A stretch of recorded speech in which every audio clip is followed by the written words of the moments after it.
Are you experiencing internal tremors, kind of that general buzzing sensation, and either A, you've been diagnosed with anxiety, you know what it is, but you still want it gone, or B, you're not quite sure that it's anxiety yet. You're wondering, could this be Parkinson's? Could this be mold exposure? Could this be X, Y, or Z? Well, I want to chat about my personal experience with this symptom. I had a bunch of symptoms, but we'll talk about this one today. And most importantly, how I got it gone. Now, if you are new here, be sure to like this video and subscribe for more recovery content. My name is Emily, and I make recovery content for anxiety, agoraphobia, DPDR, panic disorder, triple PD, all that stuff that I dealt with. Now, let's just get right into it. So, probably one of my first symptoms, I had the derealization. That was definitely like one of my first, the panic, but this buzzing sensation was very frustrating, and it was one of the first ones that popped up, and I just want to chat about it and how I got it to go away, basically. So when I first fell into the anxiety cycle, some of my first ones were insomnia for sure, panic attacks, chronic derealization, chronic dizziness, and then this like weird buzzing sensation. I don't even want to compare it to like restless legs. If you're experiencing it, you know what it is. It literally felt like I was just like subtly shaking everywhere, but I wasn't shaking. But this is what it felt like, my whole body, right? And it was very frustrating, and it was very concerning. And if you're in this boat, you might be doing what I was doing, which is sitting on Reddit, sitting in forums, trying to figure out what this could be, leading you down this path of, oh my God, I have Parkinson's disease. I have, mold exposure. I have this, I have that. It's Lyme.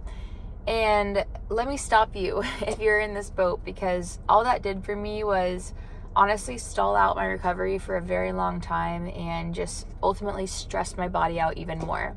And here's the crazy thing too. I've got another video on this, but I did test positive for things like Lyme, right? I had gotten bit by a tick literally forever ago. I probably would have tested positive for years, like prior to that too.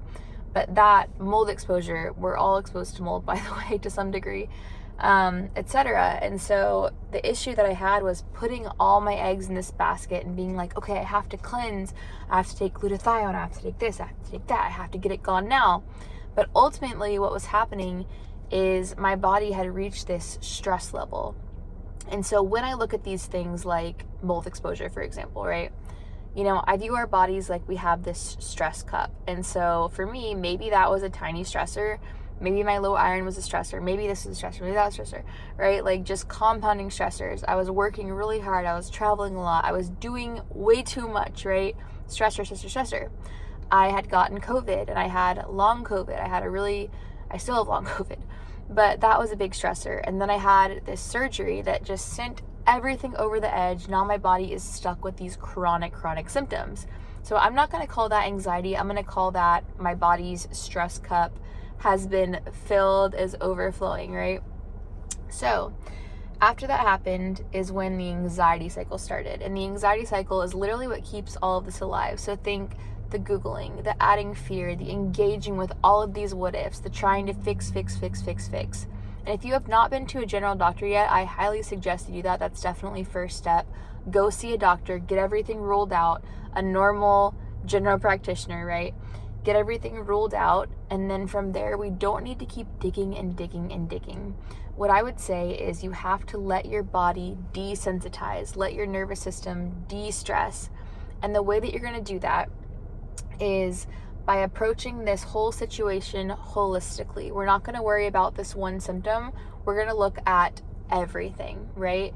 We're going to look at the body as a whole, let the whole body calm down. And as that happens, the symptoms die off naturally, whether it's internal tremors, whether it's insomnia, whether it's panic, DPDR, heart palpitations, whatever it is, this will solve itself as your body calms down, basically.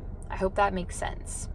So what I would say moving forward is really throw out this whole tremor thing. Get it checked out by your doctor, general doctor. If they say you're fine, believe them, okay? Because again, it's not like it's all in your head. When I thought of anxiety at first, I thought, this is not in my head. This is a real measurable symptom. This is legit. Like, I'm not just thinking this up. And so I kept going down this wrong path, basically. So again, what I would say is understand that when your body has met this stress threshold, you're having real symptoms as a result of adrenaline, cortisol, and other real things coursing through your body. So we have to understand first and foremost why the heck it's happening, right? So education is key. And then from there, it's action. And if you download my free recovery guide in the bio, you'll see that I have the whole recovery process laid out for you, exactly what I did. I have an acronym made up for how you can respond to these symptoms. If you are already doing that, you've read my guide, you're using my guide, you need some extra help, then apply for coaching. I do one-on-one or group coaching. It's a great way to just kind of stay on track in recovery. That's how I personally recovered, was through coaching. It was helpful because I kept kind of like making some progress and then getting setbacks, which are very normal, by the way, and expected for everybody. And then I would just stall out and think, what am I doing wrong? You know, is it actually this? Is it actually that? So read my guide first and foremost. Don't address this whole tremor thing as its own separate issue. Understand that it's literally just a symptom and the big picture of what's going on in your body. So I hope this helps. Subscribe for more videos. Comment your thoughts below.